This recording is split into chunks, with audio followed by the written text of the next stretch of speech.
Hello, I am Debora Kayembe. I am the Rector of the University of Edinburgh. Hi, Debora. Hello. Thank you for having me today. Thank you for having me. Welcome to the University of Edinburgh. Thank you. So, Debora, you recently made history by becoming the first Black person to be rector of the University of Edinburgh in 400 years of existence of this university. And on top of that, you are a lawyer by profession and also a human rights activist. So I was very excited when I heard about your story and I started researching you. And what was very interesting for me is not only the fact that you made history by becoming the first Black person to hold such a big position, but also the fact that less than 20 years ago, you actually came in the United Kingdom as an asylum seeker. So when the opportunity for me came to have a conversation with you, the first thing that came into my mind was to understand, get to know you a bit more, and actually learn about your background, your upbringing in DRC, to try to understand how or what shaped the person you are today. So the first question I have for you is, from what I read, you were actually raised by a relative from a very young age. Yes. Yeah, I was raised by a relative at a very young age. My parents, my biological parents, may they rest in peace, split up. I was 2 years old, and I stayed with dad for a further 4 years until my aunt, younger sister to my father, came and took me under her care because my stepmother was very ruthless to me, and she wanted to start her own family without us, the children from my father's first marriage. So I went to live with my aunt and my uncle, or my parents, my whole life. Were you the only one amongst your siblings to move in with your uncle and your auntie, or all your siblings moved together with you? My siblings stayed with my father because they were much older than me. I was the youngest, so I was the only one that my aunt took with her. I went with my aunt, yeah. Did you feel rejected by that? Did you think or did you question the fact that she took you only away from your dad and the rest of your siblings stayed with your dad? I think at that time the circumstances were that my stepmom was ruthless. And as a young girl, I think my aunt had another girl, similar age than me. She had 4 children at that time, all boys and one girl. So she wanted a companion for her daughter where we were staying at her home. I did not feel rejected because at first I think I found a very stable family with my aunt, and they've been a very stable family throughout my years. Then they gave me as much as they could give me, and I was quite very serious. I was quite conscious that what I had was not something taken for granted, that I might have been maybe luckier than my older siblings who stayed with my father in an environment where my stepmother was not welcoming for them. So when you say you were very serious about it, you didn't take it for granted, what what did you do then while you were living with them? First of all, there was this reminder that the environment where I was not hostile, but it was not my home. The further I was growing, the further I was realizing it was more and more not justified, but I was still being there around my aunt because it was my aunt's wish, but it wasn't feeling like home all the time. So there was a moment where I felt home, but there was a moment I did not feel it was home because there was no one to defend me there. Then very quickly I took conscience that I was on my own, and being on my own, it was important that I been conscious that people around me were my cousin, not directly my brothers and sisters, The parents around me were not mom and dad, but it was auntie and her husband in an environment of Africa where there is no social services, there is none of my blood-related brother and sister next to me. I had to be serious not to put my aunt on a difficult position within her marriage, to be the helping hand to her instead of being just a child. So what do you mean by not putting your aunt in a difficult position in her marriage? I have to say, culture in Africa, when it comes to marriage, is very difficult to understand, and they are very complex. Many of the women in their marriage are supposed to serve their husbands. It's not an equal marriage issue like it is in this Occidental way of saying. They marry you because you're supposed to support your new family, your husband family, but when you bring somebody from your family to your husband family, it may become a problem regardless the way your husband family sees it. So I'm guessing I took conscience of that very quickly and then I realized, okay, this is not my home. This is not my family. My direct family is the family where I was raised. And if I misbehave, it might become a burden for my aunt. So I was careful in that way. Yeah. And did you understand why your older siblings did not visit or did not provide any support to you? Because you say that you grew up with your aunt and your auntie, and from an early stage, you really felt like you were on your own, that you had nobody to support you. How can you explain the fact that your older siblings did not show up? Neither my mother never showed up, neither my biological mother until she passed away. It was quite a strange environment where I was raised. My sibling never reacted on me in any way, never tried to reach out to me. What was going between the adults, I don't know. I was only a child, but I was on my own. That was the reality of my life. No one to write a letter, no one to send a note. Whether the letter was written or sent, maybe someone took them away, but there was nothing for me. It was just me in my aunt's house with my cousin that I have to consider as family. So you were not in touch with your mother at all? No. Until she passed away? No, I never been in touch with her until she passed away. How old were you when she passed away? I was 21. Interesting. Yeah. So your auntie was literally a mother figure? Yeah, she was definitely, until today, she's definitely, yes, she was. So I read somewhere that you say that from a young age, you realized that education was your passport to freedom. Why is that? Education became the key to my life when I was in the mid-primary school. Because when I went to school and the teacher was telling us, if you can read and write, nobody can read for you, nobody can write for you. And if anyone wants to lie to you, if you can read by yourself, you end up realizing what this person is telling me is true or untrue. So that was the first thing about something I learned about education, that nobody would say something to me that I have to verify them first. But you need to understand in which environment I was. I was in an environment where I was on my own. So education became my greatest ally. Whether my cousin will come a story or my aunt will come to a story to me, I'll have to assert that in some way. She said this, can I read somewhere? It's exactly what she said to me. These are the things that push me on this environment of loneliness to have an ally who was not human. It was just someone who was educated me on my own. It was the interaction with the education. That is the journey of education. And for me, it's become the key to everything for me, the key. What I took conscience that if I go further of education, I am always a winner. It was in high school. When I went to high school, then the teacher began to tell us the way people changed the world because they were fully educated. Because here you need to do the difference between being educated and being fully educated. What's the difference for you? The education, the basic education is to read and write. That's the basic education. But fully education is to be aware of reading any situation and making the assumption yourself without anybody telling you what you're supposed to do.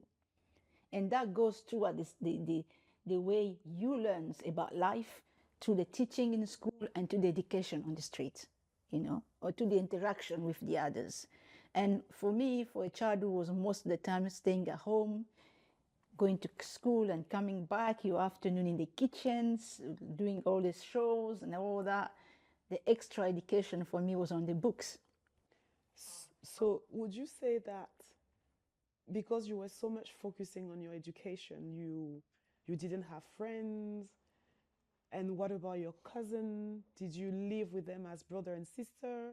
How was the relationship? Did they see you as one of them or more as a distant relative who was living with them? How was the dynamic in the house? The education in my house was friend were forbidden. So we did not, all of us as children in the house, we did not have friends. Our parents just didn't want us to have friends because we were from the Eastern Congo and we were living in West Congo, and the culture was very different. So in order to protect our identity, to protect our upbringing as Eastern people speaking Swahili, it was for us to avoid as much as friend we could avoid. So we were just friends between us at home. That was something, the first thing. For my cousin, I don't think they never look at me as a distant cousin. My cousin always look at me as the sister, because I went among them, I was very young, and there was 3 other children born after me, after I arrived in the family. So when they were born, that's his sister. Of course, things change when you grow up and people get teenage year, then you can see some of them looking at the difference. But this is not my cousin, this is my cousin. But personally, I never pay attention to that because my own brother and sister had never been around. What do you want me to do? My own are not here. Why do I have to bother for those who are already here and seems to love me as much as they could give me? So really, I never pay attention to those. Should I have to call it small things? No, that was not essential for me. What was essential is for me to have a peaceful life, which was peaceful, and my education provided as much as it could provide it was enough for me. So in terms of your education, did you, from a very young age, did you already have in mind how far you wanted to go, what you wanted to study, what you wanted to become? Because it seems that that was a very important area of your life, focusing on your education. The first time I was told that I am good on law, it was in high school. Most of my teacher in the class will come and say, okay, when they will make a bait for the male student first. You become an engineer, and then when they finish at the end, oh, Debora, be a lawyer. When you go to university, you need to go to law school. You must go to law school. That was, it was the wish of all my teacher. But I was passionate about the rights of people. I was passionate about a society where people live peacefully. I was passionate about having less abuse in a society because, my peace was disturbed at such a young age. For my mother to walk away from me at 2 years old, that was a disturbance of peace in my life. So this kind of thing, I was already very well aware that we could stop this in some level, and we must stop this as soon as we can. And that was the way I saw life. Going to law school, getting the education as a lawyer was not a matter of revenge for me. It was a matter of changing the world where I was raised. That was very important. Yeah. You mentioned that amongst your teacher, you were already very popular. They saw you as a potential or future successful lawyer. Did you rise in popularity amongst the young people as well? Would you say that around that time your social life changed as well a bit? Already in high school, in the school, I was very popular. I was very popular because of my opinions, very popular on my leadership skills. That's already in high school. It was very clear that I had a bright future. So people knew who Debora Kayembe is. And you can just have a debate at high school, I'll always be selected. What was strange about the selection? Those select male, the only woman we selected will be me. That's how I start, getting very quickly to people around me, people around the community sees me someone who has a future, a rising star. It was then in high school, yeah. So based on that, Deborah, would you say that you were a natural leader or you learn it? I was both natural leader and learned to be a leader. Because in my society, a woman in the Congolese society, at that time I was raised, a woman, she belonged to the kitchen, nowhere else. So I have to build my own stand to build it.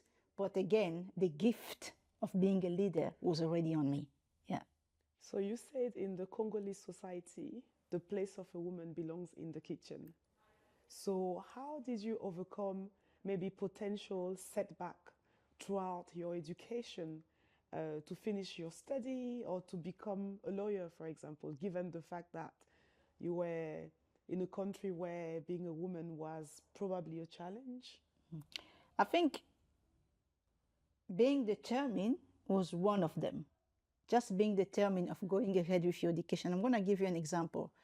My parents were very comfortable to pay for my study in primary school and secondary school. Then we went to university. The first 3 years of undergraduate, they seem to pay, but they're still looking at you, okay, we are paying this until where? When you finish the undergraduate, you're no longer going to school. It was very clear, And then when we had the undergraduate, it was over. No more school. And the parents just said that, no more school, because if you continue further, no one will marry you. So the priority here for the girls is to be married. So no more school, it's enough. But they're still giving us money because they were wealthy, and me and my cousin will say, okay, we still have 2 more years to finish everything, we should still going to university. And we begin going to university without telling our parents, continue, until someone discovered it. And they went to report us to our parents. We saw your girls. They are in the same class than our boys. They're still going to school. So our parent would call us and said, you guys still going to school? Yes, we still. So then my father took conscience. He said, because they still love what they're doing, let them do it. So from now on, don't go hiding. I will take you myself to school. And this is how we continue and we finish our education. But in my family, I was probably the first girl to finish law school, the first girl to go to law school. Then for them, it became very complicated when I was about to take steps to professional career as a lawyer. When I said, oh, Mom, I need to go to this place and stay there, because if I don't stay there for 2 years for internship, no one is going to give me access to the bar. Oh, Mom, I have to do this. Mom, we need to buy this. So for my parents, it just became a bit too much. You're growing, your chance to be married is going down, and now you're still going on these things. And it becomes very complicated. Why? Because no one in the family has done this path before. So I become a pioneer for my own family to going further into education. So although with so much difficulty, with so much, obstacles, I managed to get to the bar. Then I started earning money, so it became less problematic for my parents because I was earning my own money. And I was quite a successful lawyer. So for my family, the reputation, the funding, the money just became a good thing. And I continue and I continue and continue. And the problem was all over there. And as working as a lawyer, Yeah. do you think there's the saying that once a woman is well educated, she's not thinking of marriage, was justified with you? Mm-hmm. Does it mean were you just only focusing on your career, or you also had somebody in your life? Were you married? Did you have? Were you in a relationship around that time? And around that time, I was in a relationship. But again, listen to me very carefully. The context of being married as an African woman is very difficult. You can have a partner who understands your ambition on your profession, as well as you can have a partner who does not understand your ambition. Not to mention the stereotype in the society. Having a woman who goes meeting man, sitting in a restaurant, eating in a restaurant, it seems to be a taboo. It's still really a problem in DRC. And that was one of the problems I have faced then. I would go meet people of all kind of life, and people can judge you just because of the lifestyle you have. It's very complicated. And that was another challenge at that time. For me, I put on hold for a long time marrying my partner just because I wanted to get to what is essential on my profession. Because you felt like by marrying him, he will rob you of that opportunity because of who he was, or because of how the culture was in DRC, or both? It was because of both. Because of who he was, because he was not really prepared for a woman of my stand when it comes to being determined to go further, and because of the cultural differences and the cultural stereotyping that we're facing. So I put that on hold. Even though I did put that on hold, it did not save me to having attacks. What are you doing with this girl?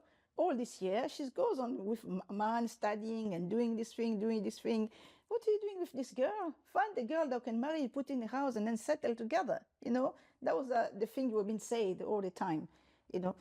For my parents is, okay, she studied, she finished education. Why should we stop her to do what she's doing? That she did the education to get where she is, right? Let her go. If they can go on with the relationship, or if they cannot, that's fine.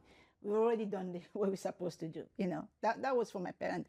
And for a moment, I think they felt very disappointed because there was no dowry, there is no marriage, which is one of the reasons many of the girls in the DRC are still be subject of. It was just a girl, going far on TV and, getting human rights, but no marriage, no children, 27, 26, no marriage, no children. For my parents, it became, okay, this is a disaster. But your fiancé was educated as well?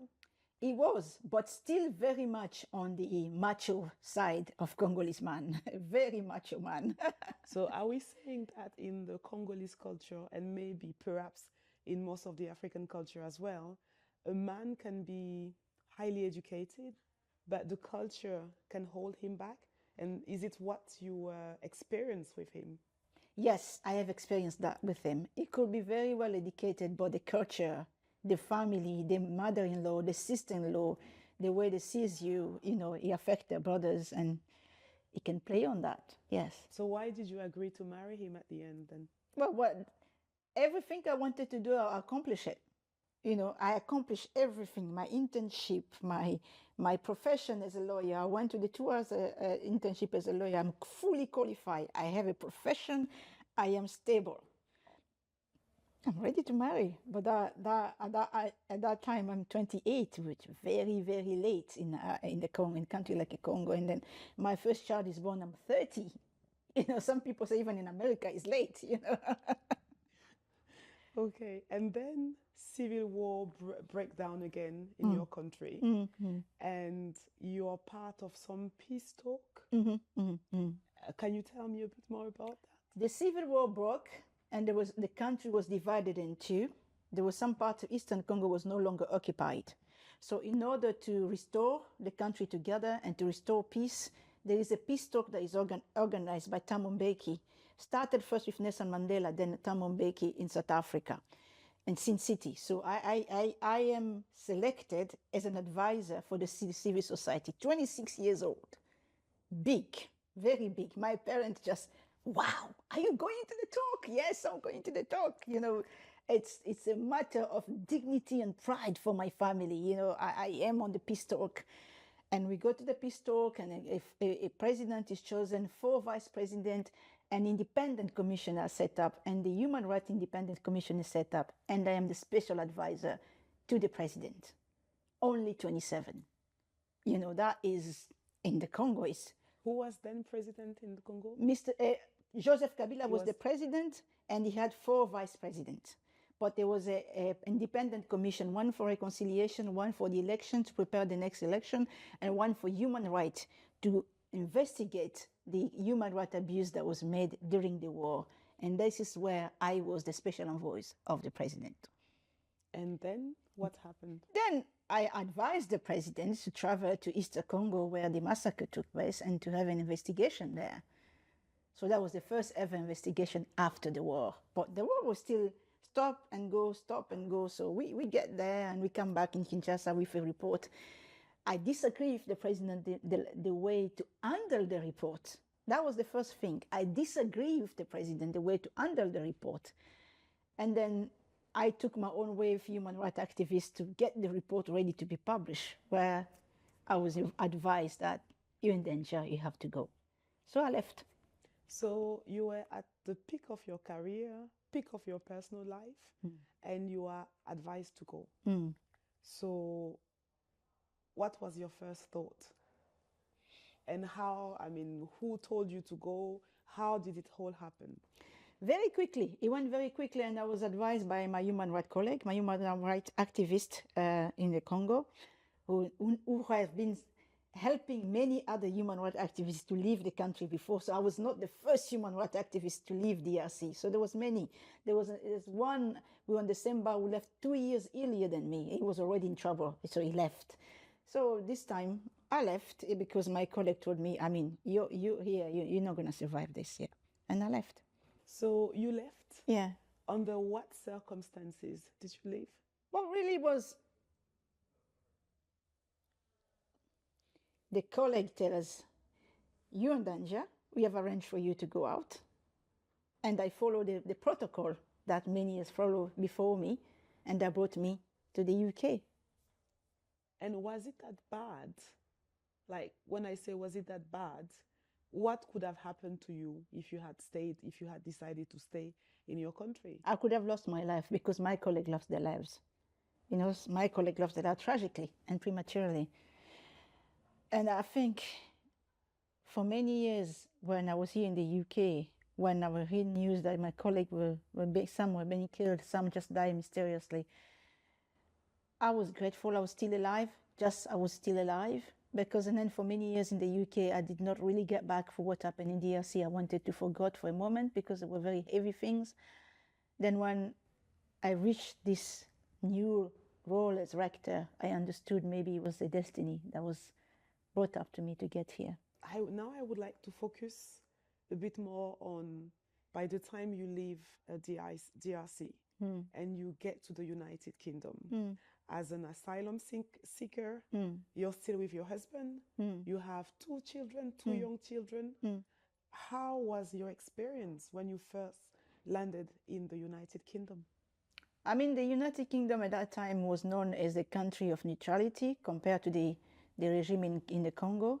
It's also known as a country with a fabulous record of human rights.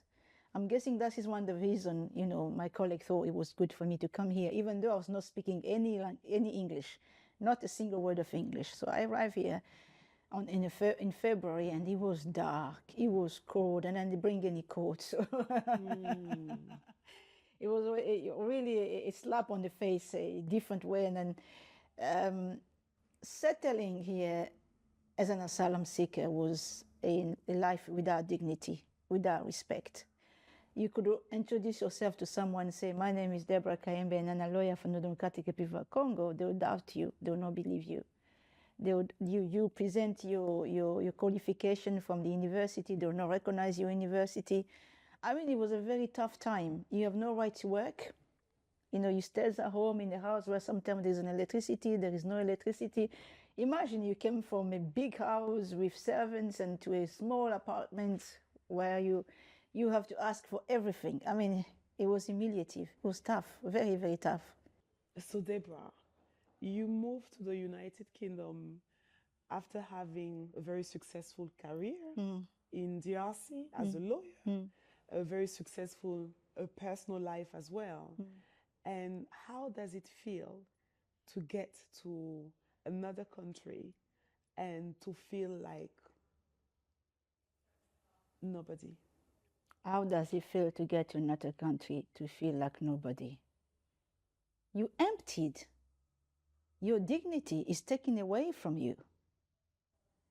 Suddenly, maybe 7, 8 months ago, you were at the top of your life thinking, I have the capacity, I am respected, and suddenly you lose everything just because you're in a foreign land. How do you feel how do you think I felt?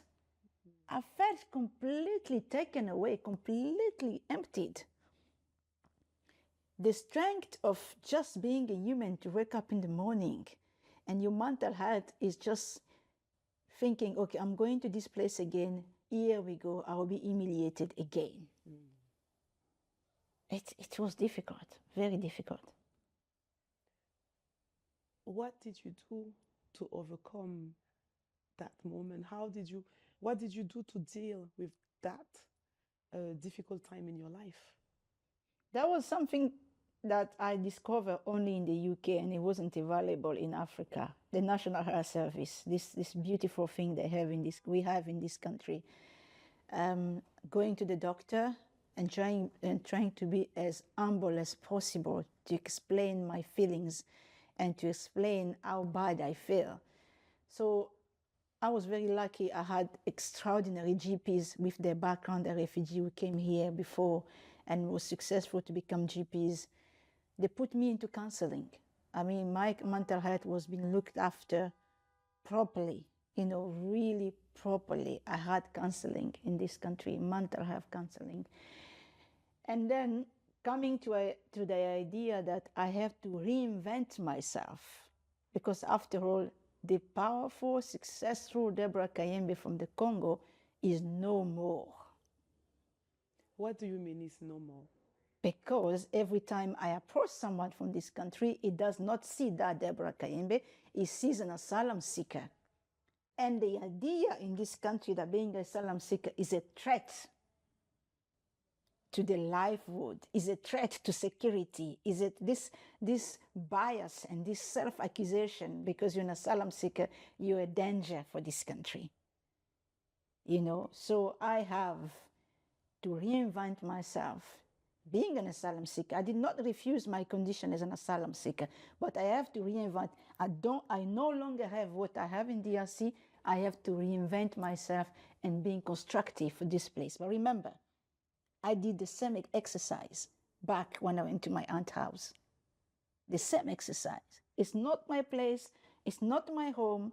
Not all of them may be happy to see me. Not all of his brother and sister-in-law accepted me. I have to reinvent myself. So the exercise was already there, and I just have to do it in another context, and I continue.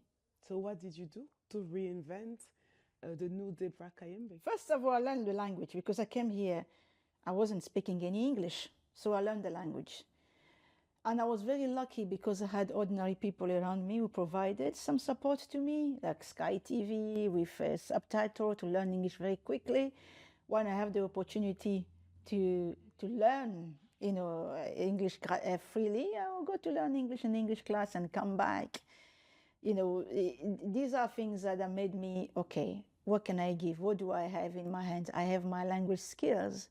I can still help the community with the language skills. I can help the asylum seeker and refugee with my language skills. On my first 2 years as asylum seeker, I was doing the interpretation and translation freely because I was not allowed to earn any money. And then when I become a refugee and have a right to have a job, so I started up my interpreting and translation company, for which I was very good because I'm a lawyer. My capacities, my personal capacity was so good. My knowledge of Africa was so good. So as an interpreter, I was very successful.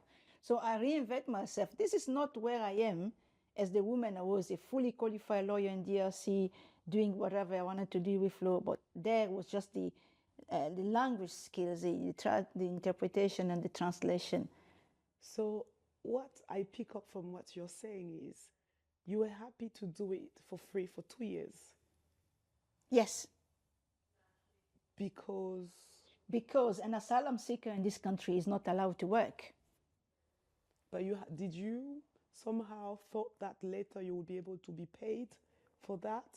Or you did it just to keep yourself busy while you were thinking of different ways to reinvent yourself? Both.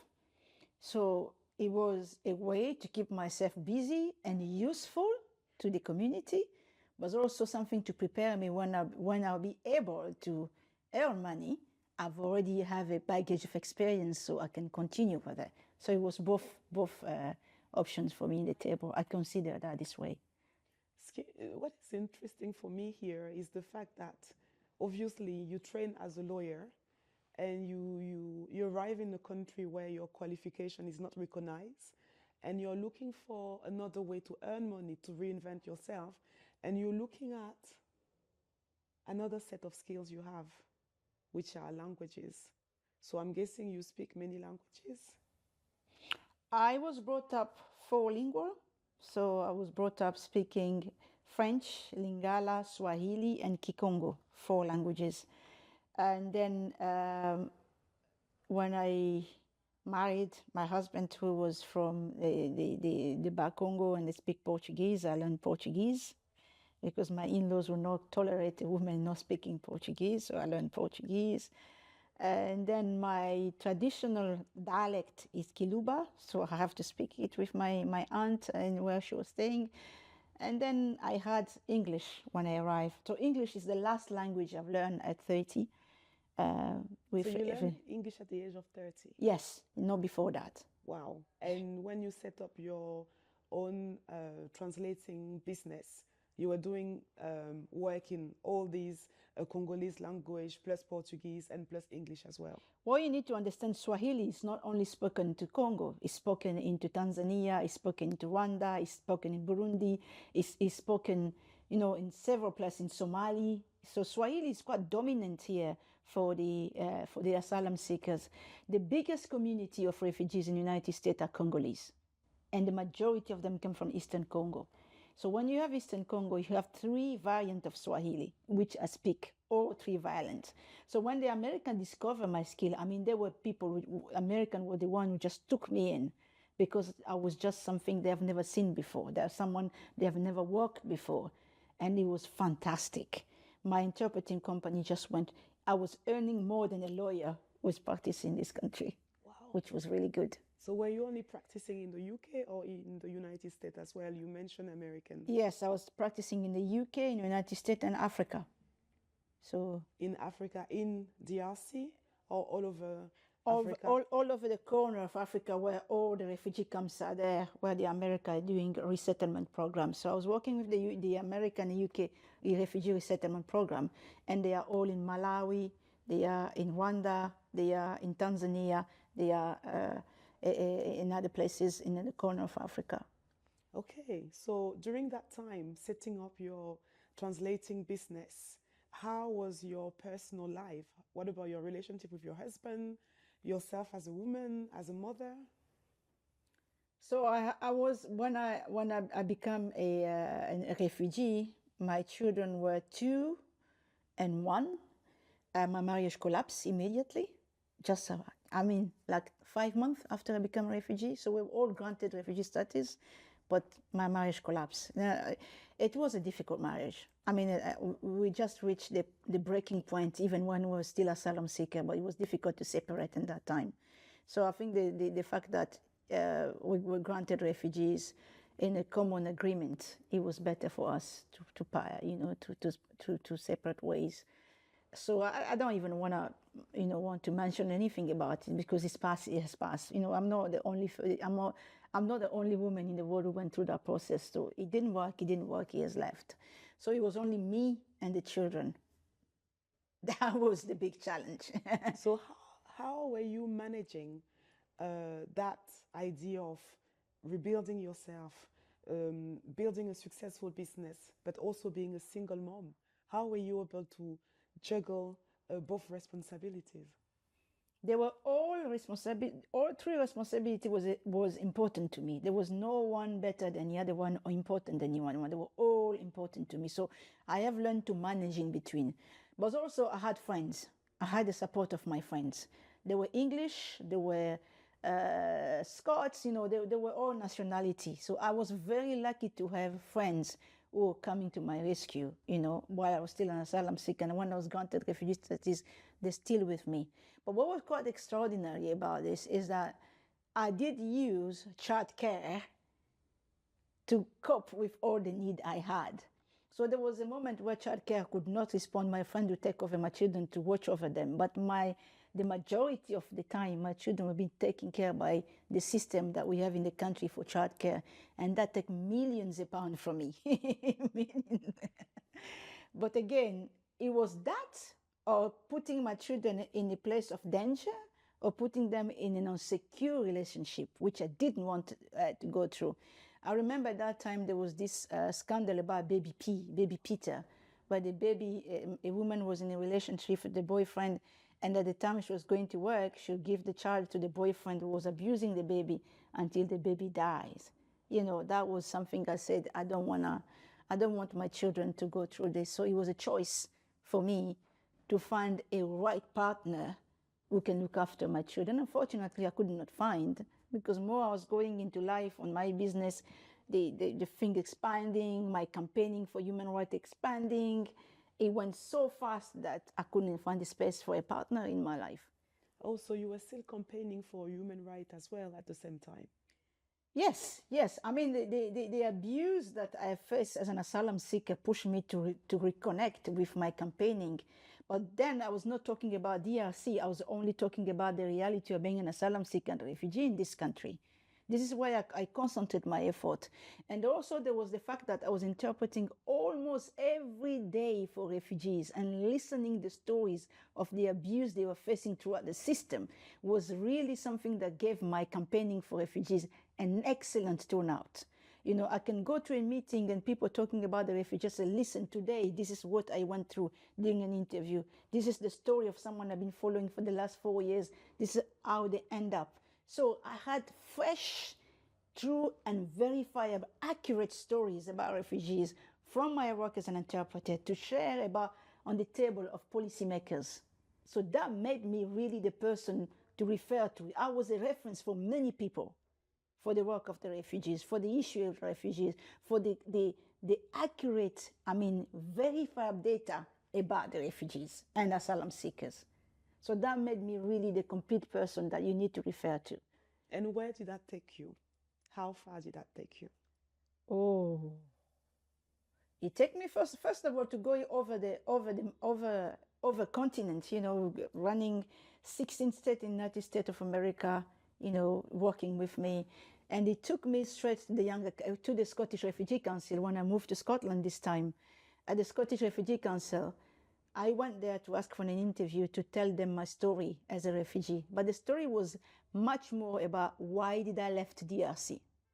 That was really because people seems to see refugee coming and they don't have an argument to understand why these refugees are still coming. It was important for people to know exactly what happened in my country because there was quite an ignorance about that. And then when I came to the Scottish Refugee Council, I was enrolled to this program of refugee speakers. Everywhere I was going, it was that sparking curiosity from people. I never heard about this before. Oh, this is the first time I heard about a refugee. I never heard about this before. It was that the reaction like that, curiosity. From that curiosity, the Scottish Refugee Council thought I was very good to become a board member of the Scottish Refugee Council. That means that to make decisions on governance concerning the organization. So during the second year of my mandate, which was a 3-year mandate, the chief executive at that time we said, okay, Debora, I think the Young Academy of Scotland are looking for people to join the Young Academy, which is a body of young, bright mind of Scotland meet together to discuss policies and submit the views to the policymakers. Okay, so then I was invited at the Young Academy. The minute I get to the Young Academy, I am just from the Young Academy. But the Royal Society of Edinburgh, who has fellows, is interesting on me. They are interested about what I have to tell them about Africa. They are interested to hear my story as a refugee, but also the stories of others, for which I become a voice for so many years, to tell practical example about how the refugees survive the system here in the UK and in America. So what impact or what role has the Royal Society of Edinburgh in the United Kingdom? It influences policies in United Kingdom. I know it's based in Scotland. It works directly with the Scottish government on the Devolve matter. You have people meeting together, discussing issues of the Devolve matter and see how we can adapt that. But it also have an influence on the all policies making in the UK. So I am not a fellow of the Royal Society of Edinburgh, but I think I have achieved more than a fellow of the Royal Society of Edinburgh, because it was just something is happening. We need someone from the minority. Deborah, can you come and sit in this working group? Something is happening in the country. Brexit is happening. Deborah, can you come and sit in this room? Do this, do this, do this all the time, and that really put me on the spotlight of many places. So while you were doing that, you were still running your translating business. Always, yes, always, always. So how did it happen, you being elected as the rector of the University of Edinburgh? I think I owe my election to my activism, as a woman who fought for the right for everyone to be here equally, not to forget the silent majority, and the woman who has spent many years voicing for the voiceless.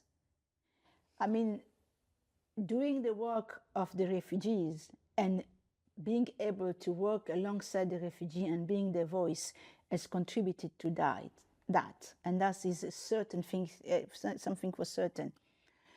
I personally never planned to be rector of Edinburgh University. It has never been something in my plan. After the death of George Floyd, it was clear that all Black people who has get into a level of society were targeted by the far right. Mm-hmm. And I was targeted by the far right. Not because I did something about the Black Lives Matter, because they knew already, at the Royal Society of Edinburgh, you have a voice of a Black person who has been listened. Mm. So I was attacked for no reason. I didn't know what I've done wrong to be attacked. So my car was ambushed and almost caused me to crash and die. So when I realized that there was this ambush, I have to stand and raise my voice and talk about the things that I've been victim in Scotland for racism for a long time. Mm. For the reason I stayed quiet, because I thought, okay, no one can always accept you. Remember this. I've been brought up to that system for a long time. No one can always accept you. But the truth is, we can't continue like this. You grew up thinking not everybody can accept you, but then... Yeah, not everybody can accept you. So is in Scotland. You cannot have everybody agreeing with you. But what is certain is the right of people to live freely and to be respected is a right inherent to all the people around the world. Mm. So this is where I went about this. And I started with a Facebook post. But what I did not know, how many people were connected with me on Facebook. I wanted something to be very quiet. I didn't want anything big. But on this Facebook post, through my friend, we were less than 3,000 at that time. And I said, I woke up this morning, I get into my car. The car was ambushed with the nails on the tires. I almost crashed. It looks very much that people doesn't want me in Scotland. But if you don't want me in Scotland, come to my house and tell me. Get your gun and shoot me if you can. But please, do not do this to me, because I've contributed in this Scotland better than any one of you. I mean, it was a very direct message. And I say, come to the table, come and speak with me. Mm. I mean, the reaction was surprising. And I don't know, how surprised I was the way people reacted to that. How? What do you mean surprised? I mean, people were just... No, I was surprised, not the people. People came to me in solidarity, and I was surprised about that solidarity. They came to me in solidarity. They came to support me. So I was surprised the way people reacted in solidarity. That was my surprise, because I thought, okay, maybe people read, but I was surprised. And from there, I launched the Freedom War Campaign. The Freedom War Campaign was that it's a civil rights movement where, as civilized people, we live one another by respecting each other. And if we are in the community, we need to live in harmony. We can't just live in the community hating each other. And the reaction was quite positive. Not only quite positive in Scotland, the movement traveled all the way to the UK, went to every corner of the world. People from Colombia, from Peru, will reach out to me to say, we heard about the Freedom War campaign and we are going to be with you. Texas in the United States, places where you can never believe people are supporting you. People are coming back to you. So that was it, until the day my daughter had the incident at school, Sophie, where they asked her to perform a slave dance in the front of her, fellow pupils. That came to my head like, boom. Okay, I launched the Freedom War campaign. That wasn't enough. My daughter still be treating like this at school. Okay, we're gonna do something stronger than that. Second campaign, petitioning for an anti-racist education in Scotland. So the petition also was really a boom everywhere in the world. People keep reacting positively to it. And I continue through the Freedom War campaign offering a dialogue.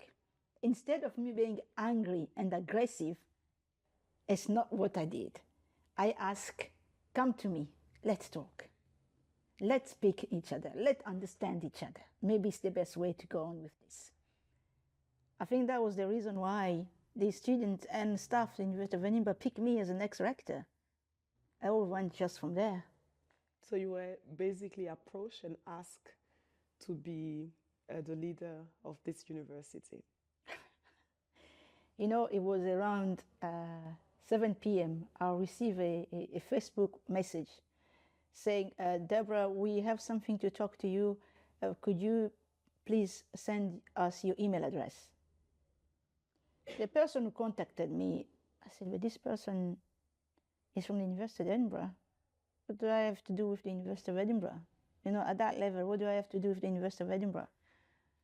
And I sent my email, and the following morning, the email comes and saying, Deborah, we are the representative of staff and students and trade union at the University of Edinburgh. And soon the next rector of the university will be elected. That was September 2020. On February 2021, there will be a new rector, and we thought that we could approach you to ask you if you will be happy to help us for you to become our next rector. I think I read the email and then I put the telephone down, crap. And I said, what is this about? I just couldn't. I remember writing to my mentor at the Royal Society of Edinburgh, writing to two people I knew at the Young Academy, who were also rector here, just to ask, what is this about? Why me? And one of them came back to me and said, Deborah, I don't recall any person of color being rector of Edinburgh University. No, I don't think there's ever, my mentor said, Deborah, I think you deserve that. And I think it's about time for you to use what you are doing, the kind of work you're doing at university level. It'd be a good thing to do. I think it's a good thing to do. You need to accept it. It took me another 7 days to think about that. But for me, it was, okay, maybe Scotland will react, but never meant to see Africa reacting the way Africa's reacted, or Congo, or the rest of the world. For me, it was just, okay, I think it will be something for Scotland, just for them to hear a person of color is rector of the University of Edinburgh. The support was there. Everyone from the team that came to me asked me to stand as a rector. They were ready to work, ready to campaign, and some other former rector joined the campaign. They wanted me to become rector. So they were looking at me for me to announce I'm candidate. I never said that because I was just afraid about the reaction. Remember, I've already been attacked just because my portrait was a Royal Society of Edinburgh. My children have been attacked. So the backlash on me was already heavy. And there was a moment, it was just very difficult for me to wake up in the morning because of the attack I was receiving throughout the Freedom War campaign and denouncing racism. So when it was a time for me to announce that I am the next candidate to become rector. I refused to announce that. And the team just looking at me and said, is she going to tell everybody she wants to become rector of university? I didn't. It was difficult. I kept it for me. I didn't want to share it with anybody. Until we start collecting signature, because I needed 40 signatures to confirm that I am candidate. Until the deadline for the signature came, I have collected 52 signatures.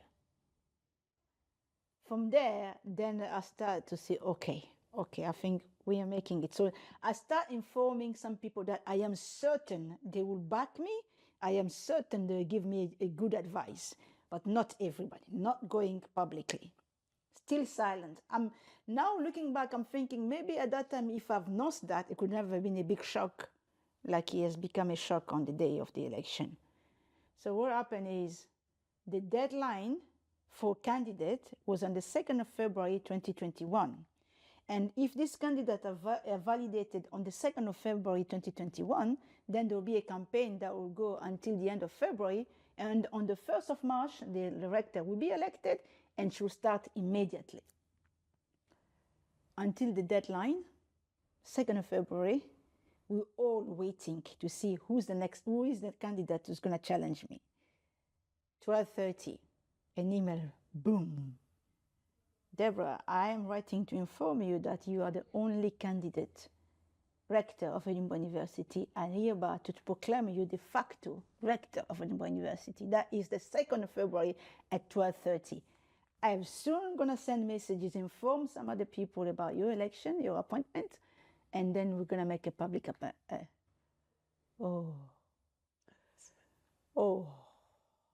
I finished to read the email. My children were at school. I sat in my office in the house, went on the stairs, sat on the stairs, looking at the stairs door until 3:30 when the children came in, and I said, I've been elected. I'm the rector of Edinburgh University. My children just jumped on me, Mom, congratulations, congratulations. And my son said, how are you feeling, Mom? How are you feeling? I don't know. I have no feelings. I don't know. I don't know how to feel about this. I kept the news for 24 hours. The following morning, I called my family in DRC and I announced them that my family lost their mind. They went telling everybody, and the news just went. Oof. Before the university made the announcement, the news was all over the DRC, people jumping, celebrating. Until the 3rd in the afternoon when the university finally, make an announcement and things came. Very touched by the way first the DRC reacted and the rest of the world. On the media, I spent 10 days in constant, those lighting and journalists coming and going. And then I realized, okay, a big step has been done to the world today. And I accept this role as a rector humbly, because I think if we make history and we want to make people to the rest of the world understand that you can do things by still being humbled, by still being kind, we are building a better world. Wow. I'm a bit speechless listening to the whole story. You've been into the role for 2 years now. Almost 2 years, yes. Almost 2 years. Yeah. Are you happy with what you've achieved so far? Or what's the plan for the rest of your term? I am very happy with what I've achieved within the university. First of all, in terms of respect, because this was many things that were lacking here. The respect of each other, the respect of our views, the respect of who we are. There was a crisis of identity when I came here, a deep crisis of identity, which I managed to handle really with a lot of challenges, but we're getting there. Some of the views of minorities were not being listened. Now they're being listened to. This is the university who stayed on the 20th best ranking in the world, 20th for the last 6 years. In less than 2 years, we are the 15th best in the world. This is a milestone, a milestone. Not only last week, we become the first university in the UK in sustainability. This is the best, rating university can dream of, and 4th in the world. So we're making progress. And I think this legacy will be always there saying, under a new rector, an unusual rector, a rector who was very different than any other rector, the university shook the world. That's how I'm proud of to say that. And in terms of next, what would be next for you? Are you thinking of maybe, I don't know, writing a book? Or are you mentoring young aspiring lawyer? Are you mentoring women? I'm already doing that while I'm still rector, mentoring and orienting, supporting young lawyers here in this university.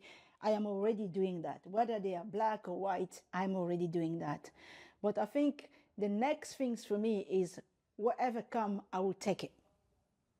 That's how I see it. Whatever come, I'll take it, because many people think that me being here, it's realizing the impossible.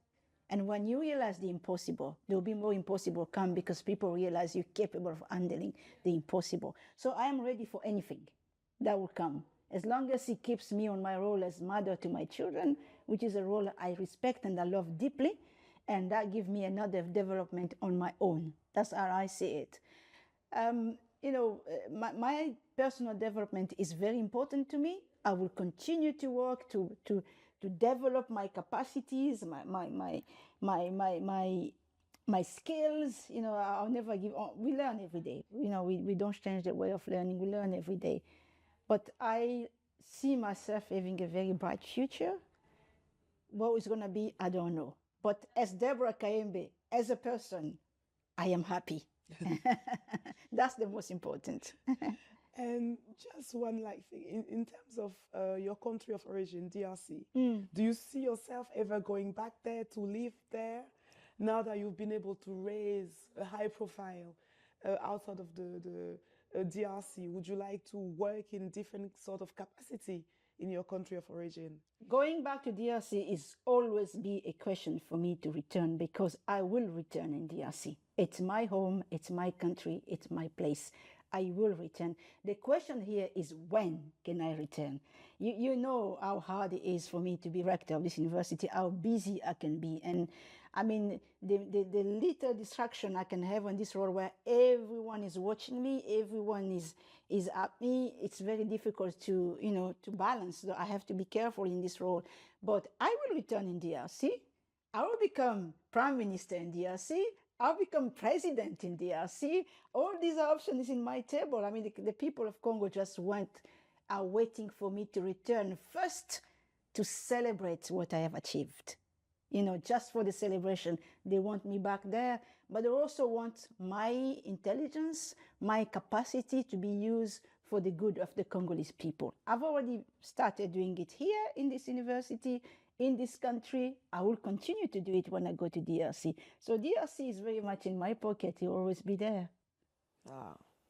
So talking about that, since you still have your country in your heart, just to finish, if you had to give some piece of advice to somebody like me, a young African woman, looking at you, or even somebody based in Africa, whether they're a woman or man, but an African person looking at you, looking at your achievement, where you came from, and where you are sitting now, what would be the advice you would give? First of all, you need to be true to yourself. Do not change who you are. Just because you go in a foreign land, just because you brought up in a foreign land, just because you're forced to be in a foreign land. Be true to yourself. Don't change. Okay, that's the first thing. Second thing is be determined. Do not let anyone tell you that you cannot do it, or you don't have the capacity. Remember, if you have the capacity to do something, believe that you will do it. Never say never. That is how I have lived my life. I don't pay attention to mean comments. I don't pay attention to people who are throwing the fingers on me. You are this, you are that. I don't pay attention to that.